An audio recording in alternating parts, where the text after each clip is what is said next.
Hello guys, welcome back to my YouTube channel yes chemistry. A way of success. ये हमारा है class 11th, जो कि हमारा चैप्टर 4 है केमिस्ट्री का, नोट्स के साथ है। मेरे प्यारे दोस्तों, कमेंट यार आप लोग नहीं करते, कमेंट कीजिएगा, लाइक करिएगा, शेयर जरूर कीजिएगा अपने दोस्तों के साथ। शेयर तो बनता है।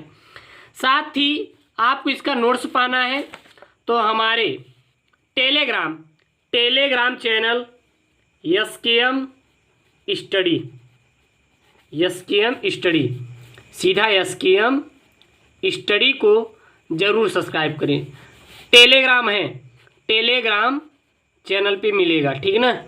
टेलीग्राम को आपको प्ले स्टोर से डाउनलोड करना होगा। टेलीग्राम को चैनल को जाकर सब्सक्राइब कर लीजिए, वहीं पे इसका मैं PDF डाल देता हूँ और आप वहाँ से डाउनलोड करके इसको पढ़ सकते हैं टेलीग्राम पर।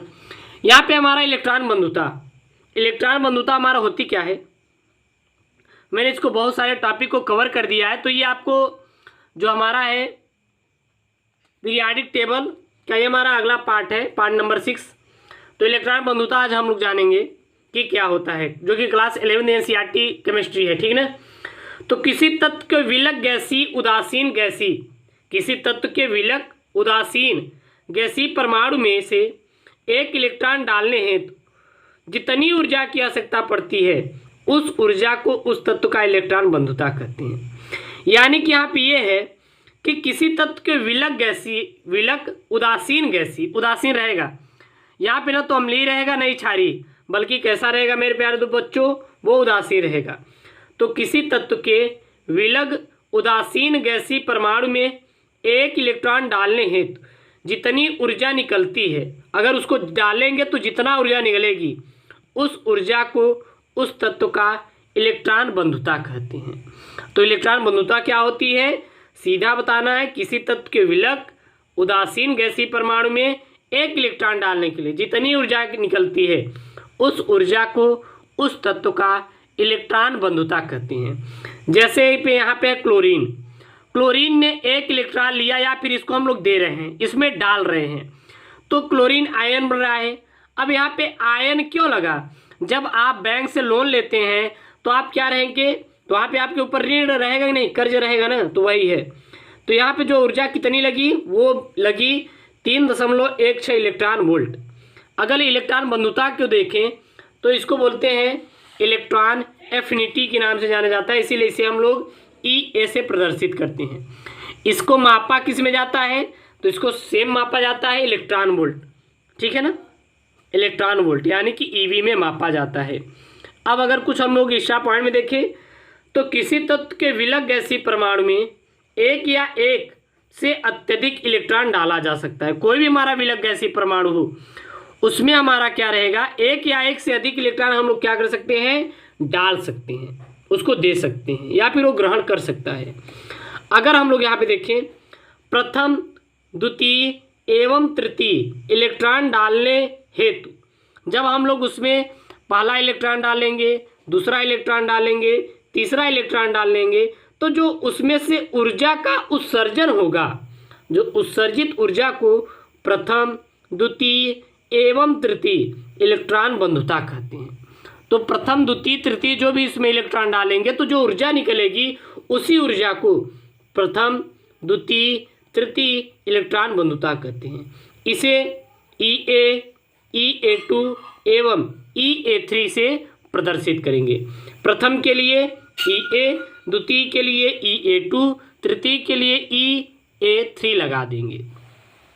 जैसे कि यहाँ पे ऑक्सीजन है, अगर हम लोग पहले ऑक्सीजन ने एक इलेक्ट्रॉन लिया, या फिर हम लोग एक इलेक्ट्रॉन ऑक्सीजन में डालें, तो यहाँ पे कितने ऊर्जा की आवश्यकता उत्सर्जित हुई है, तब आवश्यकता नहीं पड़ेगी, बल्कि उत्सर्जन हो रहा है, क्योंकि हम लोग डाल रहे हैं ना।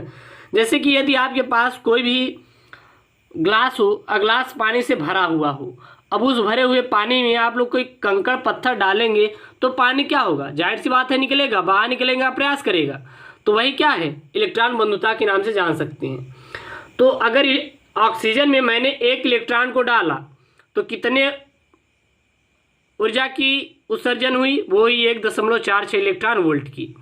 वहीं पे ऑक्सीजन में फिर इसी में हम लोग दूसरा इलेक्ट्रॉन डालें, तो देखो EA2 लग गया, ठीक है, तो O डबल आयन लग गया, तो इसमें माइनस में तुरंत चला गया, थोड़ी सी हुई। -8.75 इलेक्ट्रॉन वोल्ट ऊर्जा की उत्सर्जन हुआ। यानी कि अगर हम लोग यहाँ पे देख सकते हैं नोट में, किसी उदासीन गैसीय परमाणु में एक इलेक्ट्रॉन डाला जा सकता है। कोई भी हमारा गैसीय परमाणु है उसमें एक इलेक्ट्रॉन हम लोग डाल सकते हैं, तब परमाणु ऋणावेशित हो जाता है। तब परमाणु हमारा क्या हो जाएगा, वो हमेशा और हमेशा ऋणावेशित हो जाता है, जिससे पुनः दूसरा इलेक्ट्रॉन डालने हेतु प्रतिकर्षण के कारण अधिक ऊर्जा का उत्सर्जन होता है।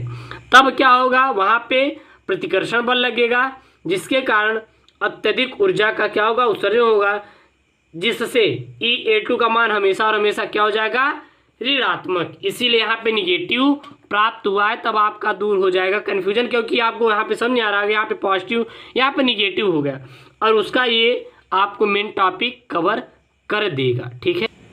अगर हम लोग बात करें इलेक्ट्रॉन बंधुता की उपनति या फिर इलेक्ट्रॉन बंधुता में उपनति, ये उपनति क्या होती है, आ जाता है।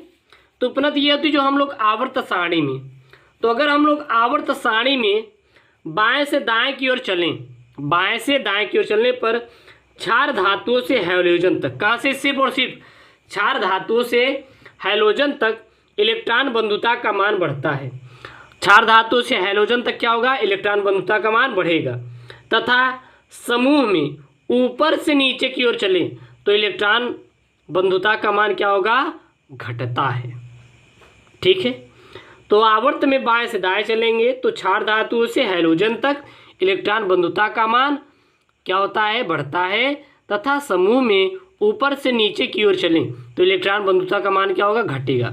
जैसे कि यहाँ पे देखें, तो ये आवर्त, ये समूह पीरियाडिक टेबल होता है, आप लोग ऐसे देखते हैं, जो ऐसे से लाइन खींची रहती है उसको आवर्त, जो ऊपर से नीचे की ओर आते हैं उसे हम लोग समूह के नाम से जानते हैं।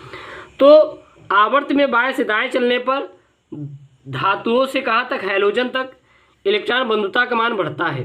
क्यों, क्योंकि जब का मान बढ़ेगा तो इलेक्ट्रॉन बंधुता का मान बढ़ेगा। समूह में ऊपर से नीचे की ओर चलने पर इलेक्ट्रॉन बंधुता का मान घटता है। क्यों, क्योंकि जब का मान घटता है, इतना याद रखिएगा। अब हमारा आता है विद्युत ऋणात्मकता। विद्युत ऋणात्मकता क्या होती है, इलेक्ट्रोमैग्नेट निगेटिविटी है ना, इलेक्ट्रोनिगेटिविटी क्या होती है, विद्युत ऋणात्मकता क्या होती है।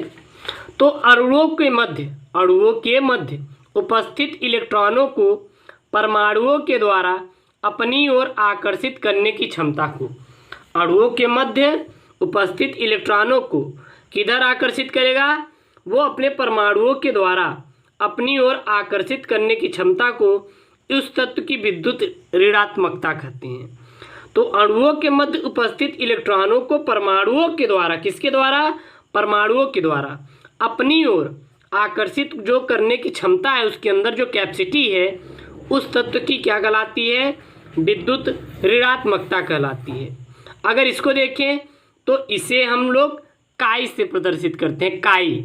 काई क्या होता है, एफ को काट दो, जब एफ को काट दोगे तो क्या बन जाएगा, काई, एफ काटो काई, एफ काटो काई, ठीक है ना। तो इसको हम लोग काई से प्रदर्शित करते हैं। पॉलिन के अनुसार देखें, क्योंकि इसी पे अब एक और वैज्ञानिक है पॉलिन, अब पॉलिन ने भी यहाँ पे अपना नियम लागू कर दिया। पॉलिन वैज्ञानिक के अनुसार सर्वाधिक विद्युत ऋणात्मकता फ्लोरीन की होती है। सर्वाधिक विद्युत ऋणात्मकता किसकी होती है, फ्लोरीन की होती है। कितनी होती है, 4 होती है। और सबसे कम जो विद्युत ऋणात्मकता होती है वो होती है हमारी हाइड्रोजन की होती है। सबसे अधिक विद्युत ऋणात्मकता फ्लोरीन की कितनी, 4। सबसे कम किसकी विद्युत ऋणात्मकता, हाइड्रोजन की कितनी, 2.1। ठीक है। जेफ का मान बढ़ने पर विद्युत ऋणात्मकता का मान बढ़ेगा। जब जेफ का मान बढ़ा तो विद्युत ऋणात्मकता का मान बढ़ा, तथा घटने पर क्या हो जाएगा, घटेगा। जाहिर सी बात है, जेफ का मान बढ़ा तो विद्युत ऋणात्मकता का मान बढ़ गया, जेफ का मान घटा तो विद्युत ऋणात्मकता का मान घट गया। इतना आपको पॉइंट को याद रखना बहुत ही मोस्ट इंपॉर्टेंट है नीट जैसी एग्जाम के लिए। फिर है वाय कोशों में इलेक्ट्रॉनों की 1 से 7 तक बढ़ता है। वाय कोशों में अगर देखिए इलेक्ट्रॉनों की जो संख्या होती है 1 से 7 तक क्या होती है, बढ़ती है, तब जेफ का मान बढ़ता है, तथा जब घटेगी तो जाहिर सी बात तो तुरंत क्या हो जाएगी, घट जाएगी। अब आती है हमारी विद्युत ऋणात्मकता में उपनति। तो आवर्त में बाएं से दाएं चलने पर विद्युत ऋणात्मकता का मान मेरे प्यारे बच्चों बढ़ता है। आवर्त में बाएं से दाएं चलेंगे, आवर्त में बाएं से दाएं चलेंगे तो विद्युत ऋणात्मकता का मान बढ़ेगा। क्यों बढ़ेगा? क्योंकि जेब का मान बढ़ता है, तो जाहिर सी बात है विद्युत ऋणात्मकता का मान क्या होगा मेरे प्यारे बच्चों? बढ़ेगा। ठीक है ना। और अगर देखें तथा समूह में ऊपर से नीचे की ओर जाए, ये समूह है, समूह में ऊपर से नीचे की ओर जाएंगे, ऊपर से नीचे आएंगे। जब आप लोग पीरियाडिक टेबल खोलेंगे तो पीरियाडिक टेबल जो होता है, बना देते हैं यहाँ पे, कुछ इस प्रकार से होता है मेरे प्यारे बच्चों। ऐसे ऐसे होता है ना पीरियाडिक टेबल, ऐसे निकले रहते हैं, मान लो ऐसे ही रहता है। और ये देखो समूह होता है। अगर आप लोग ऊपर से नीचे की ओर आएंगे तो क्या बोलते हैं? समूह। अगर दाएं से बाएं जाएंगे तो हमेशा और हमेशा क्या रहेगा? आवर्त की बात करेंगे। ठीक है ना। तो आवर्त में बाएं से दाएं चलने पर विद्युत ऋणात्मकता का मान बढ़ता है तथा समूह में ऊपर से नीचे की ओर चलने पर विद्युत ऋणात्मकता का मान तुरंत क्या होगा? घटेगा। जैसे कि हम लोग यहाँ पे समझ सकते हैं। ठीक है ना। तो ये आवर्त, ये समूह। ओके।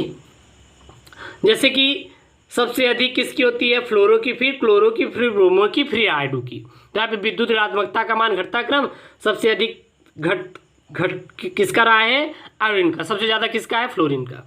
तो मेरे प्यारे दोस्तों, क्लास 11th केमिस्ट्री का जो चैप्टर हमारा है 3, ये हमारा है पीरियाडिक टेबल।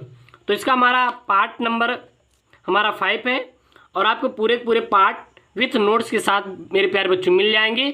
आप लोग अच्छे से इसकी सिर्फ प्रोसीजर आपको पढ़ाई करनी है, बाकी आपको मेरे ऊपर छोड़ देना। आपको नीट जैसी एग्जाम के क्रैक कराने के गारंटी के साथ नोट्स दे रहे हैं। ये सब नोट्स दिल्ली के बेस्ट कोचिंग और हमारी कोटा की नोट्स है। ओके दोस्तों, थैंक यू, जय हिंद।